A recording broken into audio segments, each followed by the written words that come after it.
Nanti kalau Anda terbiasa tahajud, saya sarankan biasakan tahajud. Jangan tinggalkan. Tahajud itu luar biasa. Ini agak sedikit saya sambungkan dulu. Itu luar biasa. Di antara manfaatnya menghadirkan perlindungan Allah Subhanahu wa taala kepada pelakunya dalam setiap situasi. Dari semua mara bahaya. Ya, pernah ada salah seorang alim zaman dulu melakukan perjalanan. Dulu kan nggak ada seperti kita perangkatnya. Ya. Dia jalan, di tengah jalan teman-teman masuk ke dekat hutan. Ya, yang dia lalui, kadar Allah sudah malam gelap, muncul waktu kebiasaan dia tahajud. Itu nggak ditinggalkan. Ya, dia berpisah dari rombongannya. Dia masuk ke satu tempat, tidak ingin diketahui oleh teman-temannya. Jadi tidak ingin disebut sebagai orang alim, saleh, rajin ibadah. Masya Allah, dia berpisah di dalam tengah hutan, dia bertakbir, memulai tahajud dia. Kadar Allah ketika diangkat tangannya bertakbir, lompatlah harimau ke depan dirinya. Sudah mengaum bersiap menerkam. Apa yang dilakukan orang ini? Masya Allah. Perhatikan bagaimana penjagaan Allah Subhanahu wa taala. Dia tidak menghindar, tidak bergerak, dia hanya mengucapkan kalimat yang kalimatnya begitu indah. Lihat kalimatnya. Ya khalqallah.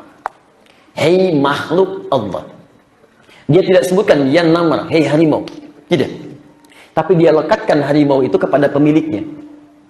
Sehingga ketika pemiliknya menginginkan berbagai hal, dia akan tunduk kepada pemiliknya. Ya khalqallah, hei makhluk Allah. Jika saya memang rezeki yang telah Allah tetapkan untukmu saat ini, maka silahkan saya ridha berdasar ketentuan Allah. Silahkan makan saya senyaman. Tapi kalau saya bukan rezeki yang telah Allah tetapkan untuk kamu saat ini, perhatikan, maka jangan coba-coba ganggu ibadah saya. Bukan jangan terkam saya.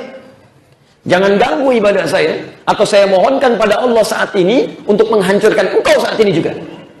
Apa yang terjadi? Mengaum sekali, dia lompat meninggalkannya. Masya Allah. Ketika Anda membangun kedekatan dengan Allah Subhanahu wa taala, maka dalam setiap aktivitas yang Anda jalani, maka Anda akan selalu terhubung dengan hukum Allah terpatri dalam jiwa kita. Nggak ada segala hal yang bisa membuat kita lemah kalau sudah berhadapan dengan hukum Allah. Nabi pernah dihunuskan pedang begini, Pak. Langsung gitu. Sedangkan beliau masih dalam keadaan kosong, dihunus begini. Siapa yang bisa menolong Anda dalam saat ini? Apa jawab Nabi? Cuma satu kalimat, Allah. Ketika kalimat itu dikeluarkan dengan patri tauhid dalam jiwa, seakan-akan merasa dekat dengan Allah Subhanahu wa taala, maka apa yang terjadi? Jatuh pedang itu, diambil oleh Nabi, dibalikan. Sekarang siapa yang nolong kamu saat ini? Jadi kalau Anda terbiasa mendekat kepada Allah, maka Anda tidak akan pernah hadir ketakutan selain kepada Allah dan hukum-hukumnya. Mustahil. Apapun resikonya itu. Sudah selesai. Ya. Jadi kalau sudah terpatri dengan hukum Allah, dekat dengan Allah, segalanya akan nikmat. Anda bisa uji itu, sejauh mana kedekatan kita sama nggak dengan yang tadi.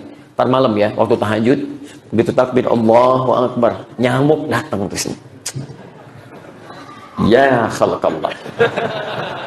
Jika memang darah ini rezeki yang telah Allah tetapkan untukmu, sedot semaunya. Tapi kalau bukan, jangan coba-coba ganggu tahajud saya, atau saya mohonkan kepada Allah menghancurkan kau saat ini juga. Masya Allah. Kalau nyamuknya tambah banyak itu, berarti belum antum.